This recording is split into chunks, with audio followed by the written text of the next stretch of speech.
Okay, Star Trek Online has released a third teaser for what we believe is going to be a new bundle, and the evidence for that does seem to be that much stronger, because if you look at the number code here, they have added 2 more numbers, 25 and 18. So now it is 15, 8, 1, 17, 25, and 18 repeated throughout the tweet. And yeah, if you run it through that cipher that Spencer did in his video, if you like rotate it around, I think it was I forget how many times already, and I am too lazy to count this because it is 7 in the morning and I'm still very tired. You rotate it around and it spells out bundle multiple times. Though additionally, they have also added some more numbers down here: 21, 22, a comma, 26, 5, 13, 23, 2, 1, 18, and 6. And some people have already, or at least they believe they've already figured this one out, and that it spells something close to "Hi, Mr. Jones." There's a Z in there that kind of throws this off, but yeah, running it through the same cipher as bundle, and then yeah, "Hi, Mr. Jones," which no idea what that's about. That could be a clue to someone joining the voiceover cast for Star Trek Online. Like, it could be a hint to Cyrano Jones, so maybe we're getting something with Tribbles, or it could be a hint to someone like Doug Jones joining the game. These are just wild guesses on my part. I have no idea. It could be something completely different. This hint could be completely wrong. I have no idea.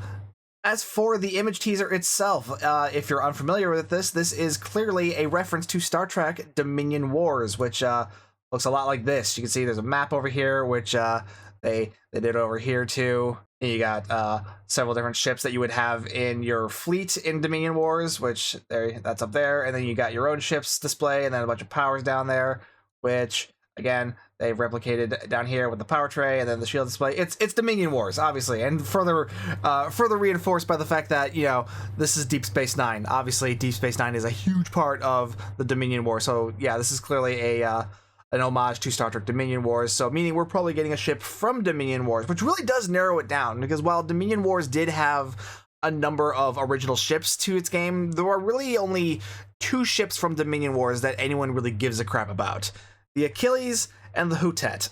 The Houtet is this massive Cardassian dreadnought. In the opening cinematic to the game, to Dominion Wars, it was also able to deploy smaller Cardassian Norrin-class frigates, which I always thought was kind of cool. And I've always thought that this would be a really cool ship to add to Star Trek Online. It's really big. This would be like a perfect ship for like a dreadnought or a dreadnought carrier. However, as much as I think this is a really cool ship, I seriously doubt this is going to be the one that's going to be in the bundle, largely because it's a Cardassian ship. If you look at the past 2 bundles that have been released around this time of year, so the Flashback bundle and the Federation Responders bundle, both of those bundles have been entirely comprised of Starfleet ships, and I doubt this is going to be that different, because I mean, as annoying as it is to a good portion of the player base, the big sellers have always been Federation ships. Most of the player base plays Federation only.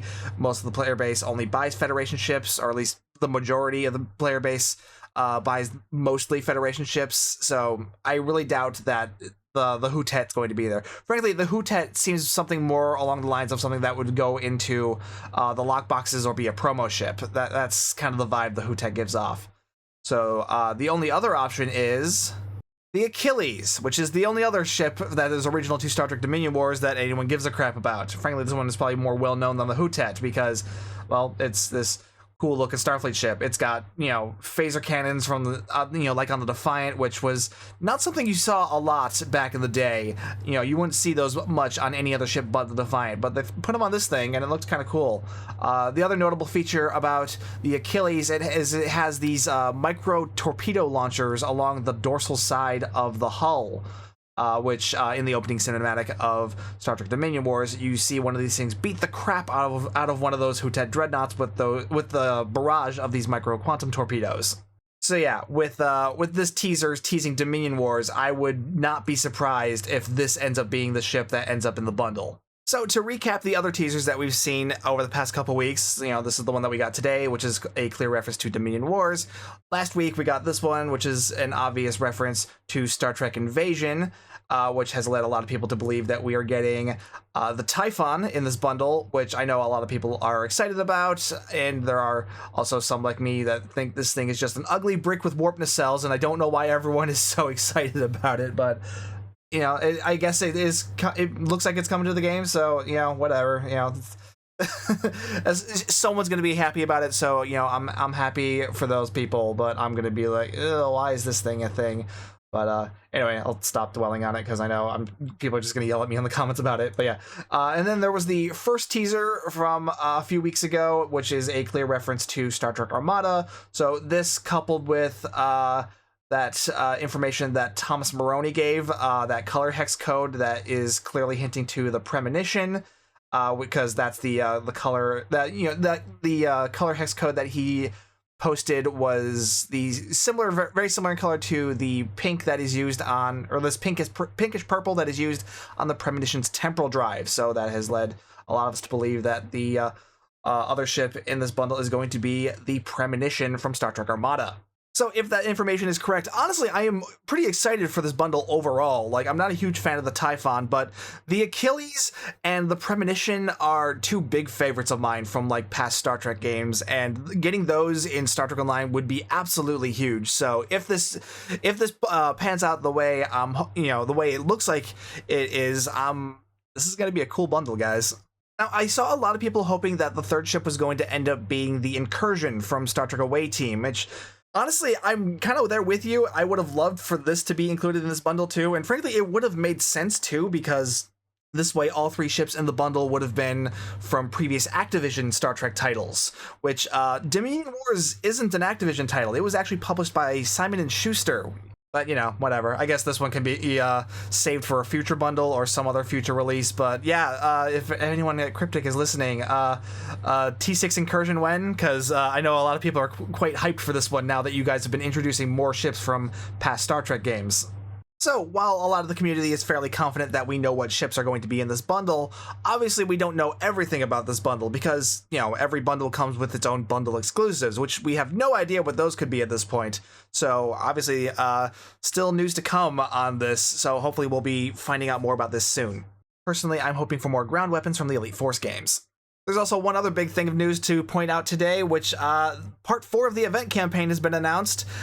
So that's going to be starting on PC, where is it? July 25th, and will be running to August 15th.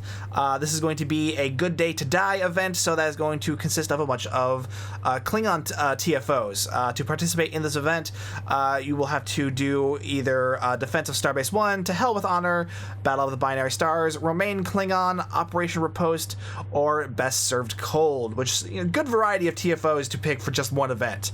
If you're wanting to do the easiest, the simplest one for everyday use, so where you can kind of just go in and kind of turn your brain off, Defense of Starbase 1 is definitely going to be that TFO, because this TFO is already insanely easy, even on the higher difficulties. But since this is going to be during an event, you're only going to be able to do the normal level version of this TFO, and yeah, it's just going to be an absolute cakewalk.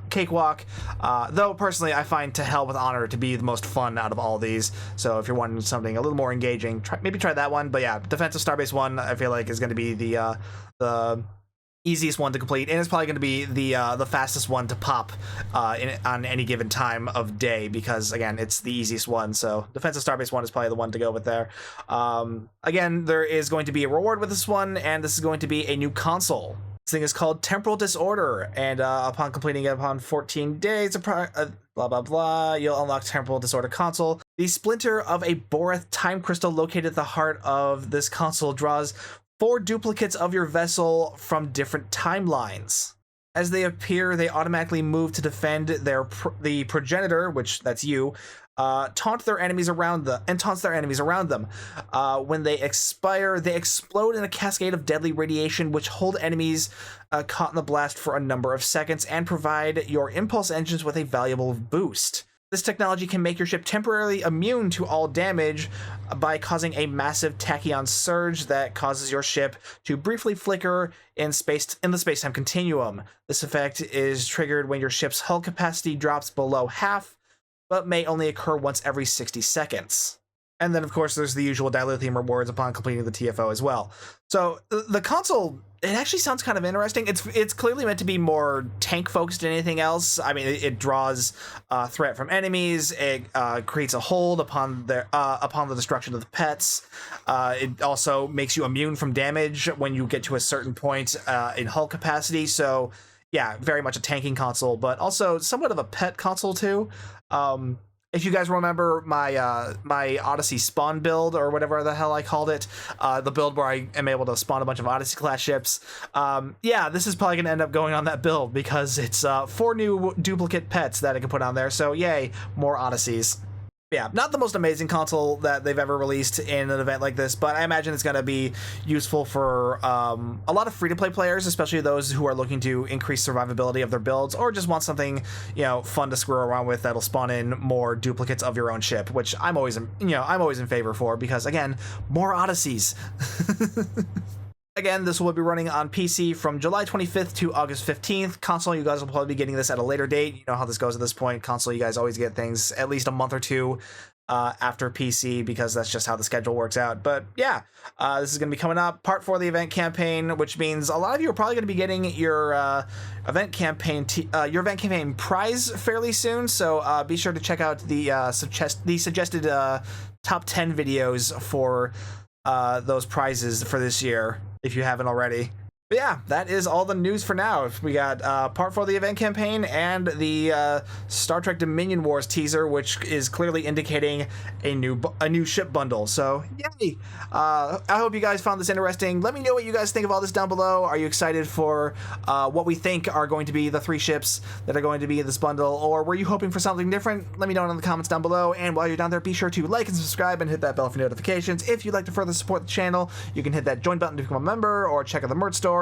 Or if you're ever shopping on the Epic Game Store, be sure to use my content creator code STU1701. It really helps me out, and I really do appreciate that. Either way, though, thank you so much for watching. My name's Stu, and I will see you guys next time.